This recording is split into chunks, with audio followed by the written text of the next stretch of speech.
सुप्रभात। मैं बताने वाला हूँ आज आप सभी को मराठों के बारे में। Who is Maratha? I will rise a Maratha. Maratha कौन थे? मराठा एक बड़ा साम्राज्य था।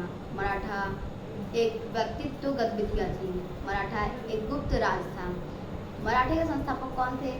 महाराजा छत्रपति शिवाजी। इनको छत्रपति शिवाजी का उपाधि औरंगजेब दी, क्योंकि वह लड़ाई ही ऐसे लड़ते थे कि मानो तूफान खुद घुटने टेक दें। क्योंकि उन्होंने ऐसे बहुत सारे प्रारंभिक दीक्षा प्राप्त कर ली थी, जिन्हें प्राप्त करना बहुत ही मुश्किल था। उनके पूरा नाम था छत्रपति महाराज शिवाजी। उनके पिता का नाम था शाहजी। उनकी माता जी का नाम था जीजाबाई और उनकी दूसरी माता का नाम था तुकाबाई मोहिते, जो उनके 14 वर्ष के बाल गृह थे।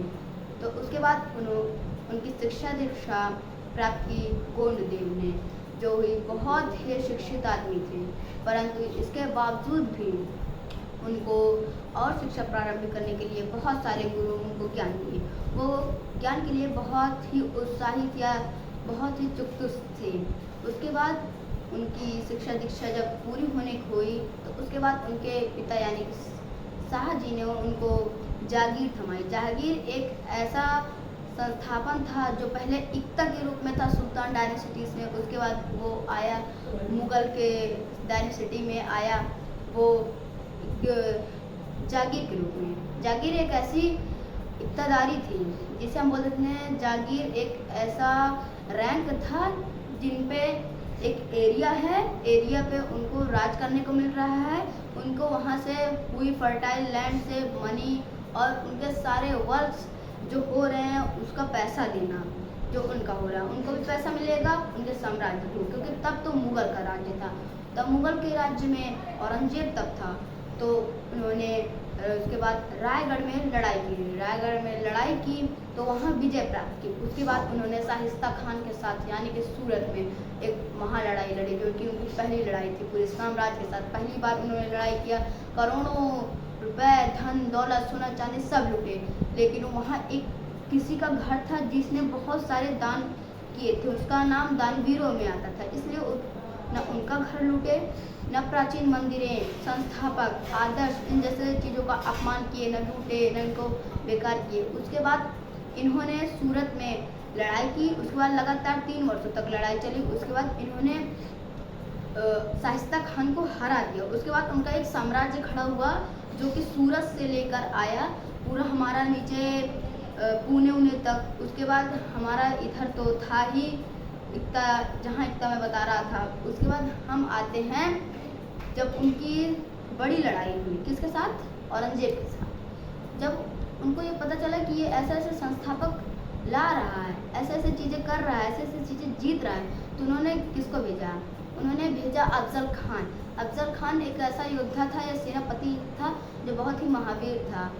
किसका था सेनापति? वो था औरंगजेब का। औरंगजेब कौन था? एक प्रास्थिक एक बहुत बड़ा रणनीतिक साम्राज्य मुगलों के राजा, जो उनको बहुत पहले से पता चल चुका था कि ये ऐसे कर रहा है, हमारे साम्राज्य पर कभी हानिदायक होगा या हानि लाभ ना उठाने देगा।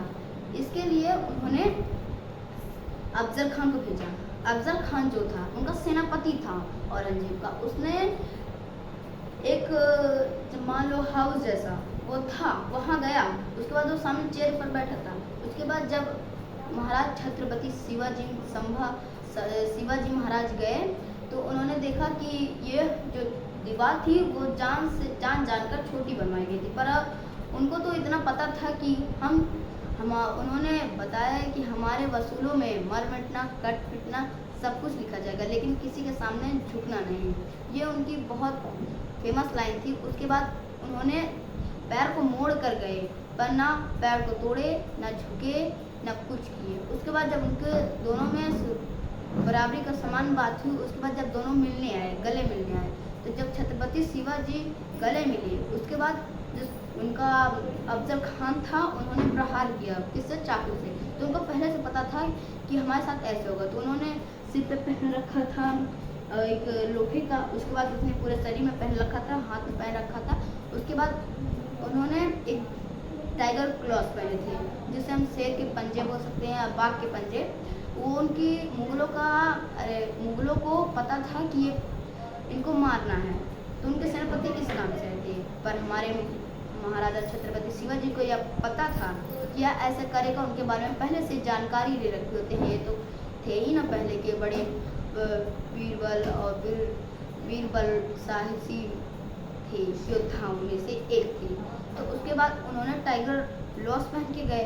उसके बाद मराठा का या वो था, मान लो मराठा का एक कल्चर था ऐसे हाथ करके चलना, जो उनकी संधि थी, यानी कि जो उनका पूरा ड्रेस का लुक रहता था, उनके साथ ये उनकी इज्जत थी।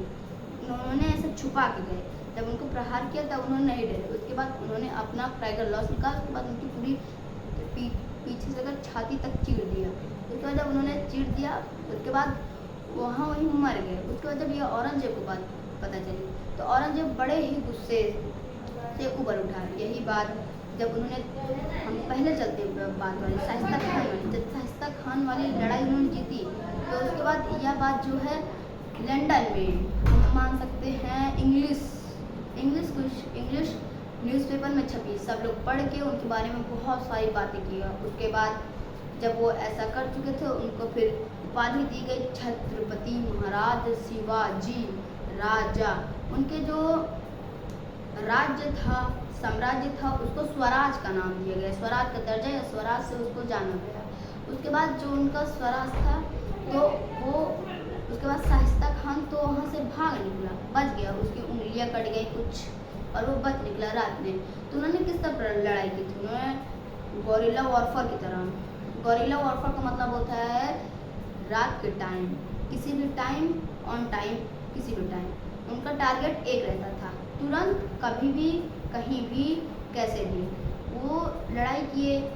उनका मतलब गोरिल्ला वॉरफेयर का मतलब होता है कि कहीं भी तुरंत लड़ाई करना, उनके लड़ाई के बारे में ना पता चलना, लड़ाई करके उनको प्रहार कर देना, जिसके मालूम से वो हार सकते हैं। उनको पहले से तैयारी नहीं रहती। इसी चालाकी के साथ हमारे छत्रपति शिवाजी ने शाइस्ता खान को हराया। उसके बाद उसके बाद ये बात जब लंदन में थी, तो अंग्रेज आना शुरू हुए, यानी कि अब धीरे धीरे अंग्रेजों का शासन आने लगा था। जब अंग्रेज आना शुरू किए, उसके बाद अंग्रेजों ने उनको तोपें दी थी। उनकी 3 सेना थी, 3 प्रकार की। एक पैदल सेना थी, एक घुड़सवार के साथ लोकल सेना मान लेते हैं, जैसे लोकल सेना मान लेते हैं जो कहीं से भी बुला सकते हैं उनके साम्राज्य से वो। और दूसरी थी तोपखाना वाली। तोपखाना एक ऐसे साम्राज्य थी जो उनको बहुत ही प्रोटेक्शन देती थी और बहुत ही अटैकर चीज़ थी, जिसको पाना उनके लिए बहुत ही सौभाग्य था। परंतु वह पहले से सौभाग्य थे कि मराठा साम्राज्य में एक महाराज पैदा भी हुआ, जिसने पूरे महाराष्ट्र की धरती को एक केसरी रंग में बदल दिया, हरे रंग से। हमने देखा था कि महाराज अशोक का बहुत लंबा सा भारत पर रहा कब्जा। पूरे वेस्ट में हमारे अहोम साइड का तो नहीं हो पाया, क्योंकि अहोम जो थे बड़े ही तगड़े स्ट्राइकर थे, और ना हमारा इधर ऊपर के नहीं, बस उसके बाद हमारा पूरा अशोक जो थे वो पाकिस्तान तक लेकर नीचे तक लिए थे। वैसे ही हमारे मुगल साम्राज्य के थे, जिन्होंने पूरा पाकिस्तान, इंडिया, श्रीलंका नीचे सारा लेकर ऐसे थे, पर वो भी अहोम को नहीं हरा पाए। अहोम एक प्रहस्त सेना थी, बहुत ही प्रस्तुति सेना थी। वो कभी भी अपना यानी कि जैसे प्रोग्राम होता है हमारे यहाँ, तो वहाँ अपने ताकत को प्रस्तुत करते हैं, वो कहीं भी अपनी प्रस्तुति का निभा सकते थे। इसी कारण वहाँ कोई भी जाना मुश्किल था।